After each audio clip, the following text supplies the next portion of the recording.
अस्सलाम नाजरीन, तुसी देख रहे हो अपना चैनल इफ्तिखार अली टीवी। तो इफ्तिखार अली टीवी ते मैं तुहाडे नाल हाज़र हाँ यासर जोईया, डॉक्टर इफ्तिखार साहब, जो कि तुहाडे कोल बहुत अच्छी वीडियोज़ लैके आते हैं जानवरों के मुतालक, गावां और भैंसा के मुतालक। मैं भी तुहाडे कोल एक जिहड़ी ओह गाय लैके आया, तो गाय पहले तुहानूं दिखा लैने, उस तो बाद इहदे जिहड़े मालिक ने उन्हां नाल भी गल करांगे, इन्हां दे रेट के मुतालक और इहदे बारे जिहड़ी मजीद मालूमात है आपां उन्हां कोलों पुछांगे। मेरे कैमरामैन जिहड़े तुहानूं गाय दिखाणगे। पहले सब तो यह तुहाडे सामने खड़ी है जी गाय, काले कलर दे विच। यह इहदा थाना हवाना जो तुसी चीज़ देख रहे हो सारा कुछ तुहाडे बिल्कुल सामने थान ने जी। बहुत ही प्यारी गाय है और सूई हुई है। इनके बारे सारी डिटेल जी लवांगे कि किन्ने दिन हो गए ने, की मामलात ने। बड़ी प्यारियां अखां ने इनदियां गाय दियां।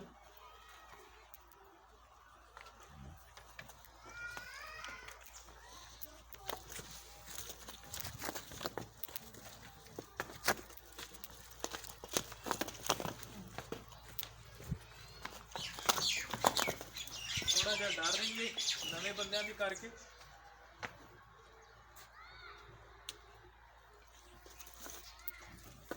थान देखो जी गाय दे, बिल्कुल मुठ पर सारे बड़े प्यारे थान चारे नज़र आ रहे हैं और हवाना बड़ा प्यारा।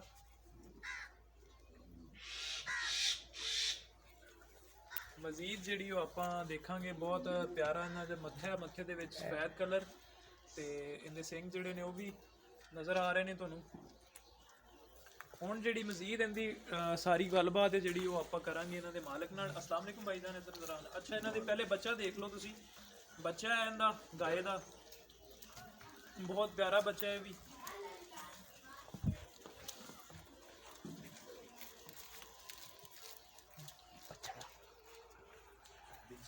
ओके जी, बछड़ा है। और हुण गल करांगे आपां भाईजान। आ जाओ सर, अस्सलाम वालेकुम, क्या हाल चाल है? ठीक हो भाईजान? अच्छा भाईजान, गां अपनी सूई नूं किन्ने क दिन हो गए ने तकरीबन? तकरीबन 3 तो 4 दिन हो गए। 3 तो 4 दिन हो गए। केड़ा सूआ सूई पहले दूजन की? ये दूजा सुबह सुई है जी अपने। अच्छा, दूजा सूआ सूई। केड़ी नस्ल केड़ी जो है? ये फ्रीजन क्रॉस है। फ्रीजन क्रॉस है। ते दुध किन्ना दे रही है तकरीबन? दूध जी 16 तो 18 लीटर दे रही है। 16 तो 18 लीटर ਜਿਹੜਾ ਤੁਸੀਂ ਦੁੱਧ ਇਹਦੇ ਕੋਲੋਂ ਚੋ ਰਹੇ ਹੋ। ਔਰ 2-3 दिन हो गए ने सूई ਨੂੰ? हाँ जी 4। ठीक हो गया। 2 ਤੋਂ 3 दिन ਹੋਏ ਜੀ ਇਹਨੂੰ ਸੂਈ ਨੂੰ, ਔਰ 16 ਤੋਂ 18 ਲੀਟਰ ਜਿਹੜਾ ਉਹ ਦੁੱਧ ਦੇ ਰਹੀ ਗਾਏ। ਬੱਚਾ ਤੁਹਾਨੂੰ ਦਿਖਾ ਦਿੱਤਾ ਹੈ, ਗਾਏ ਦਿਖਾ ਦਿੱਤੀ, ਹਵਾਨਾ ਦਿਖਾ ਦਿੱਤਾ। ਹੁਣ ਜਿਹੜੀ ਚੀਜ਼ ਰਹਿ ਗਈ ਸਭ ਤੋਂ, ਉਹ ਕੀਮਤ ਰਹਿ ਗਈ। ਕਹਿੰਦੀ ਕੀਮਤ ਕਿੰਨੀ ਹੈ? ਇਹਦੀ ਕੀਮਤ ਭਾਈਜਾਨ ਕਿੰਨੀ ਤੁਸੀਂ ਕਹਿ ਰਹੇ ये जी 2,60,000 रुपये की। ਹੋ? 2,60,000। 2,60,000 ਥੋੜਾ ਜਿਹਾ ਜ਼ਿਆਦਾ ਹੈ, ਕੋਈ ਥੋੜਾ ਮੁਨਾਸਿਬ ਕਰੋ। तो हम 10,000 रुपया छड़ देंगे, कोई मसला नहीं।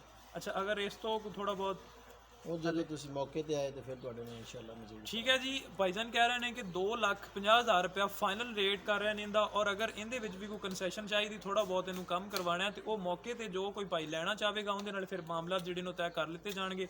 बाकी गाय जिहड़ी वो तुहानूं दिखा दी, उनका बछड़ा भी दिखा दिता, सारे मामला जिहड़े ने वो कर लैने।